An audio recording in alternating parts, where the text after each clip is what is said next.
नमस्कार दोस्तों, मैं Jitendra Singh RC study point channel की तरफ से आप लोगों का बहुत बहुत स्वागत करता हूं।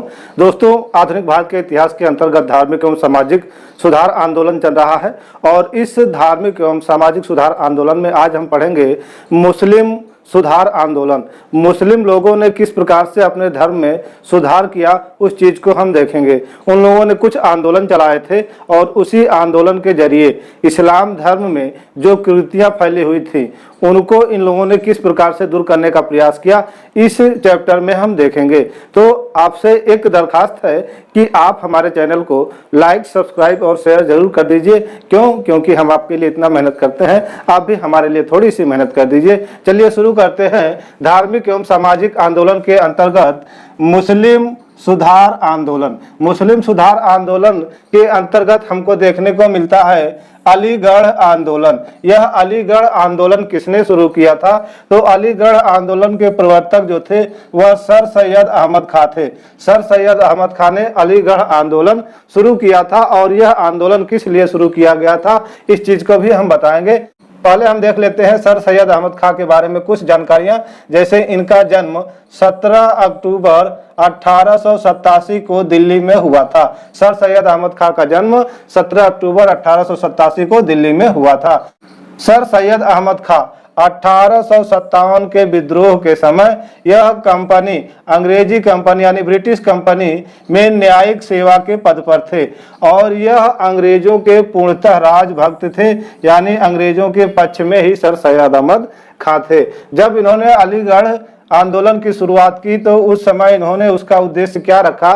यह रखा कि अलीगढ़ आंदोलन के जरिए वह अंग्रेजी शिक्षा मुस्लिमों को देंगे और इससे वह क्या करेंगे, मुस्लिम लोगों को आधुनिक बनाएंगे। अर्थात अंग्रेजी शिक्षा के द्वारा वह मुस्लिम समुदाय को आधुनिक बनाना चाहते थे। इसी प्रकार उसका जो दूसरा उद्देश्य था कि मुस्लिम समाज में व्याप्त कुरीतियों को दूर करना था अलीगढ़ आंदोलन के द्वारा। और मुसलमानों को क्या करना था कि अंग्रेजी शिक्षा दे करके उन्हें ब्रिटिश लोगों का यानी अंग्रेज लोगों का राजभक्त भी बनाना था।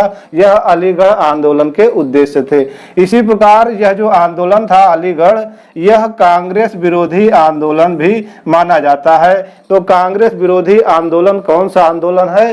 तो अलीगढ़ आंदोलन है। जो सर सैयद अहमद खां थे उन्होंने बदरुद्दीन तैयब जी का कांग्रेस का अध्यक्ष बनने पर विद्रोह किया था।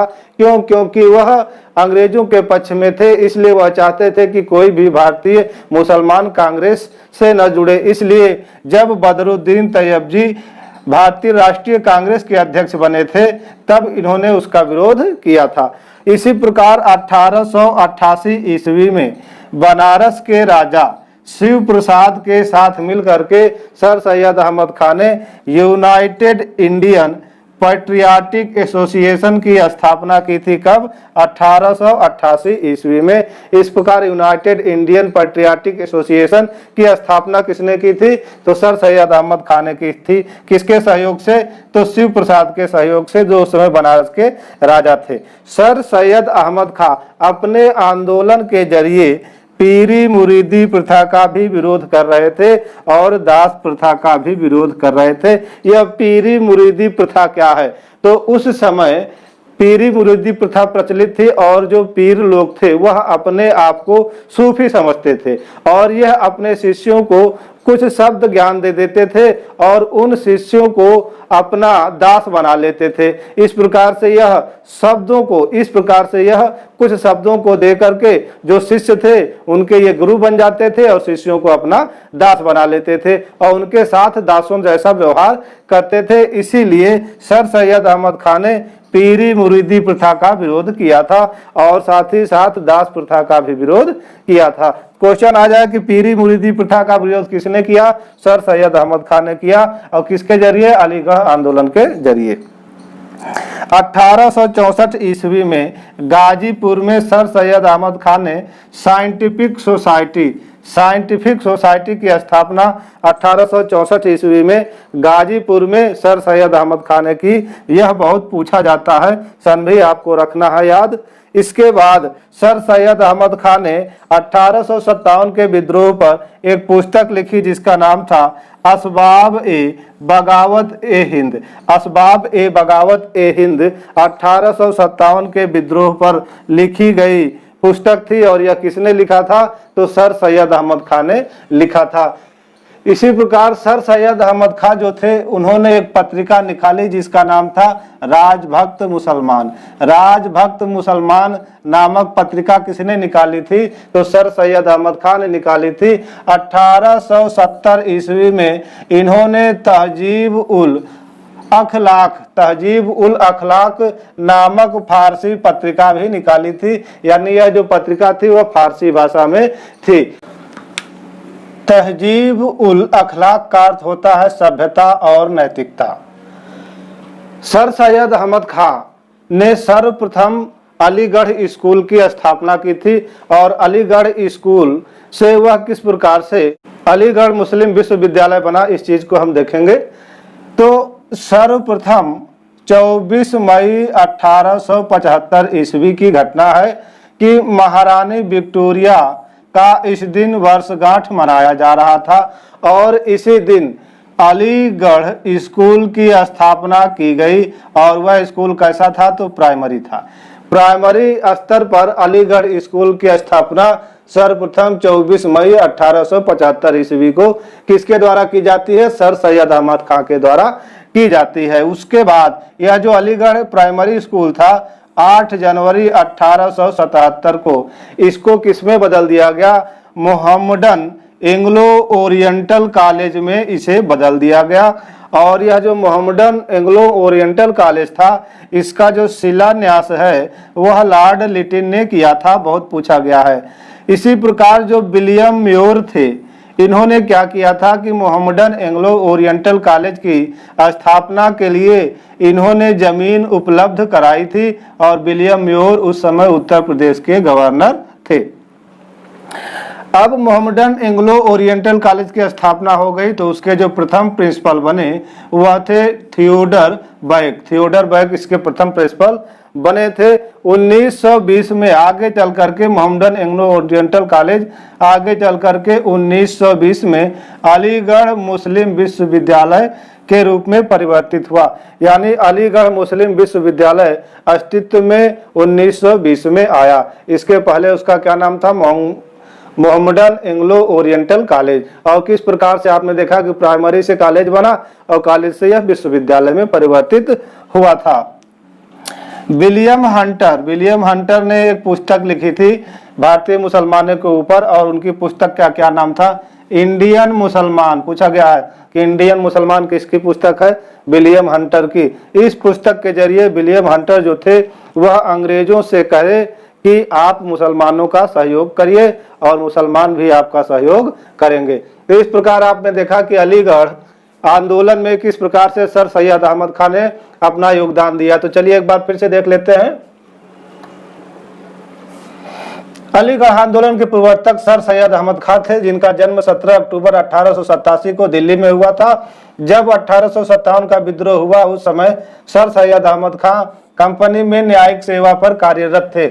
यह जो थे सर सैयद अहमद खान अंग्रेजों के पूर्णतः राजभक्त थे।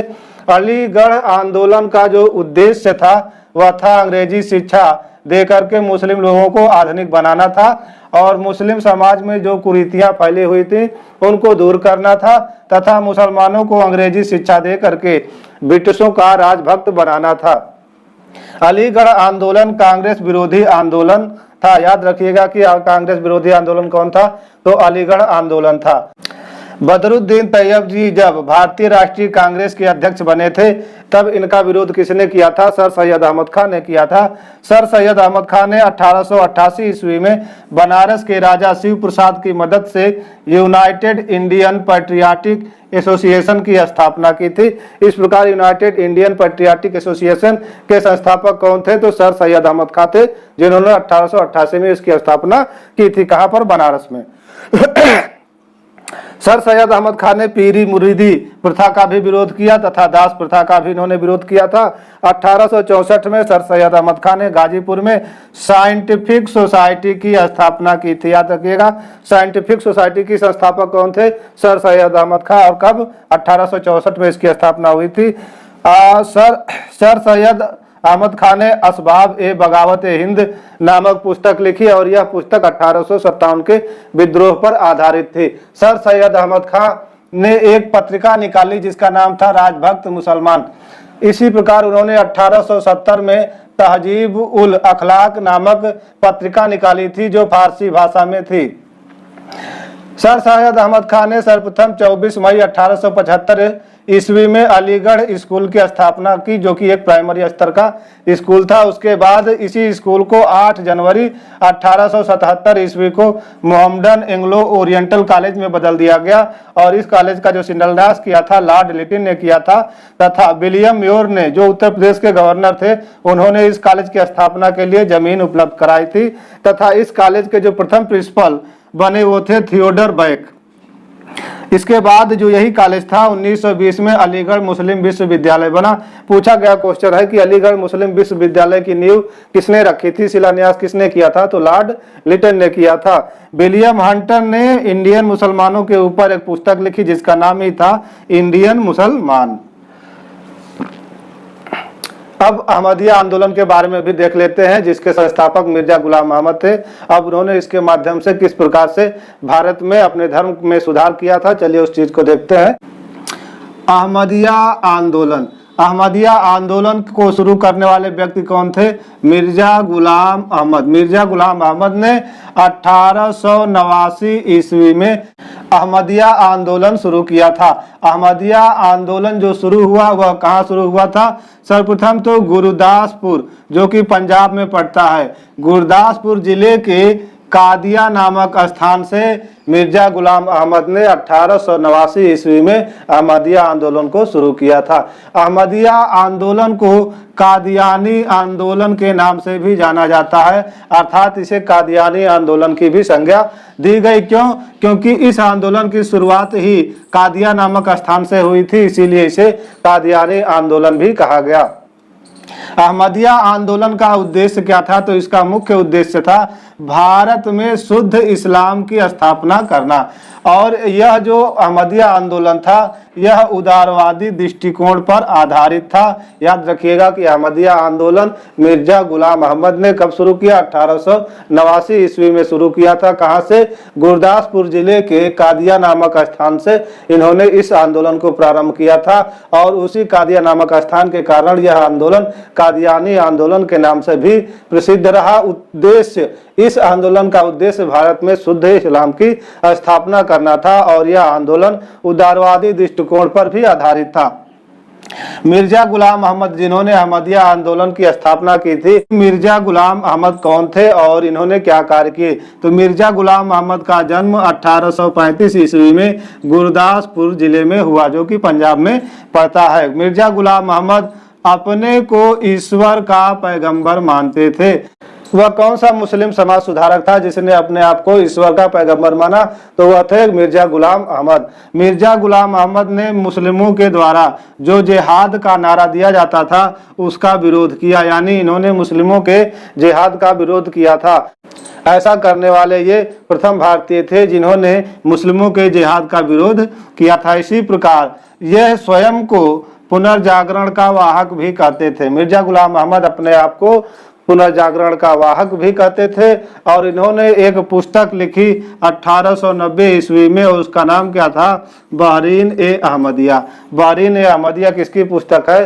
तो मिर्जा गुलाम अहमद की पुस्तक है। इन्होंने अपने आप को ईश्वर का पैगंबर कहा और मुस्लिमों के जिहाद का भी विरोध किया और स्वयं को पुनर्जागरण का वाहक भी यह कहते थे। इनकी पुस्तक बहरीन ए अहमदिया है।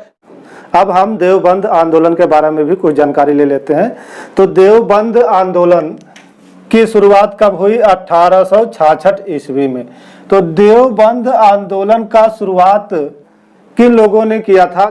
तो देवबंद आंदोलन जब 1866 ईस्वी में स्थापित हुआ तो इसको स्थापित करने वाले दो व्यक्ति थे, उलेमा मोहम्मद कासिम ननौतवी। तथा राशिद अहमद गंगोही। राशिद अहमद गंगोही और उलेमा मोहम्मद कासिम ननौतवी ने मिलकर के देवबंद आंदोलन शुरू किया था 1866 ईस्वी में। और यह आंदोलन कहाँ से शुरू हुआ था? तो सहारनपुर के देवबंद नामक स्थान से इस आंदोलन को शुरू किया गया था। दो व्यक्तियों ने शुरू किया था, याद रखिएगा, राशिद अहमद गंगोही तथा उलेमा मोहम्मद कासिम ननौतवी ने। इस प्रकार से आपने देखा कि इन दोनों ने देवबंद आंदोलन शुरू किया 1866 में, और राशिद अहमद गंगोही ने एक नारा दिया था जिहाद। जिहाद का नारा किसने दिया? तो राशिद अहमद गंगोही ने दिया था। ये किस आंदोलन से जुड़े थे? तो देवबंद आंदोलन से जुड़े थे। देवबंद आंदोलन के बारे में कुछ और जानकारी ले लेते हैं कि यह एक पुनर्जागरण आंदोलन था। और इस आंदोलन का उद्देश्य क्या था? तो इस आंदोलन के उद्देश्य थे कुरान की हदीस और शिक्षा का प्रचार प्रसार करना था, तथा विदेशी ताकतों के प्रति भारतीय मुसलमानों के अंदर, भारतीय व्यक्तियों के अंदर जिहाद की भावना को जगाए रखना देवबंद आंदोलन का उद्देश्य था। यह आंदोलन जो स्थापित हुआ था, यह अलीगढ़ आंदोलन के विरोध में स्थापित हुआ था। तो पूछा जाता है कि अलीगढ़ आंदोलन के विरोध में किस आंदोलन को स्थापित किया गया था? तो देवबंद आंदोलन को स्थापित किया गया था। यह जो देवबंद आंदोलन है, यह शाह वली उल्लाह के बहावी आंदोलन से प्रेरित है। तो देवबंद आंदोलन किस आंदोलन से प्रेरित था? बहावी आंदोलन से प्रेरित था। और ये और इस आंदोलन को किसने चलाया था? तो शाह वली उल्लाह ने चलाया था।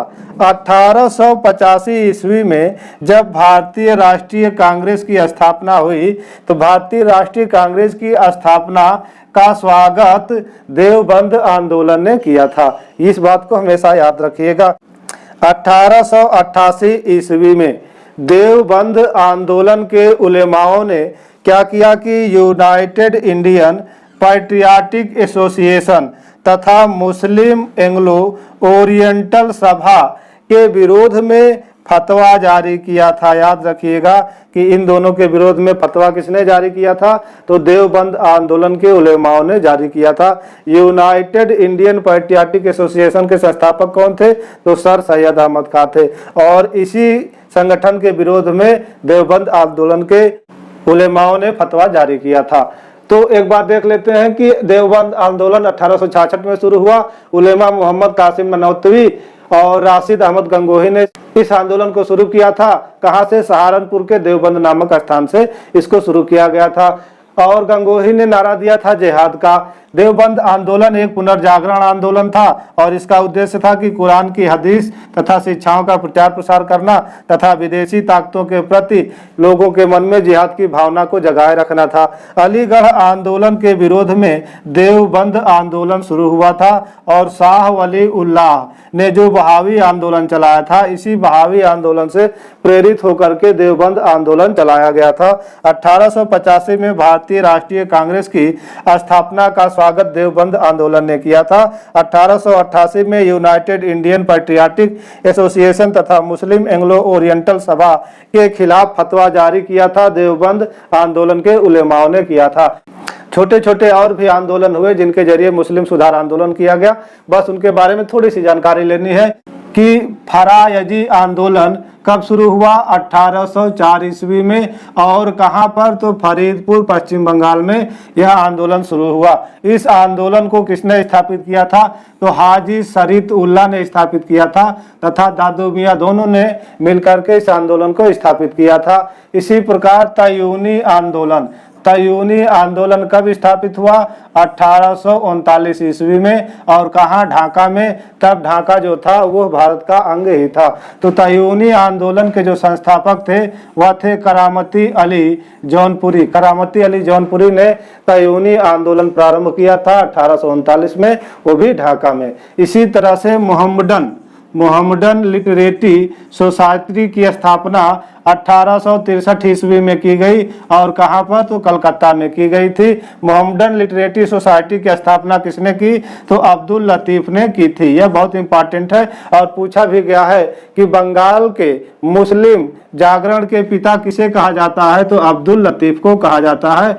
ये बंगाल के मुस्लिम पुनर्जागरण के पिता माने जाते हैं। तो याद रखिएगा कि बंगाल के मुस्लिम पुनर्जागरण के पिता किसे माना जाता है, अब्दुल लतीफ को। इन्होंने मोहम्मडन लिटरेटी सोसाइटी का गठन किया था और 1863 ईस्वी में कलकत्ता में। इस प्रकार एक और आंदोलन चला, नदवतुल आंदोलन। यह आंदोलन 1894 से 96 तक चला था और यह लखनऊ में चलाया गया था। किसने चलाया था, मौलवी शिबली नोमानी ने इसे चलाया था। मौलवी शिबली नोमानी जो थे वह पाश्चात्य शिक्षा पर बल देते थे, मुस्लिमों के पाश्चात्य शिक्षा पर बल देते थे कि वे लोग पाश्चात्य शिक्षा को ग्रहण करें। और राष्ट्रवादी अहरार आंदोलन को किसने चलाया था, तो मजहर उल हक ने चलाया था। एक बार फिर से देख लीजिए, फरायजी आंदोलन 1804 ईस्वी में फरीदपुर पश्चिम बंगाल से चलाया जाता है। और फरायजी आंदोलन किसने शुरू किया था, हाजी शरीयत उल्लाह ने शुरू किया था। बाद में दादू मियां ने भी इसका नेतृत्व किया था। तयूनी आंदोलन 1839 ईस्वी में ढाका में शुरू होता है और इस आंदोलन को शुरू करने वाले थे करामती अली जौनपुरी। मोहम्मडन लिटरेटी सोसाइटी की स्थापना अब्दुल लतीफ ने की थी। अब्दुल लतीफ को बंगाल के मुस्लिम पुनर्जागरण का पिता भी कहा जाता है। एमपीपीसीएस में पूछा गया क्वेश्चन है। नदवतुल आंदोलन कब शुरू हुआ, तो यह 1894 में शुरू हुआ, 96 तक चला था। कहाँ पर, लखनऊ में। और किसके द्वारा चलाया गया था, तो मौलवी शिबली नोमानी के द्वारा चलाया गया था। राष्ट्रवादी अहरार आंदोलन किसने चलाया था, तो मजहर उल हक ने चलाया था। इस प्रकार से मुस्लिम सुधार आंदोलन में अनेक आंदोलनों ने भाग लेकर के मुस्लिम समुदाय में कुछ सुधार किए थे।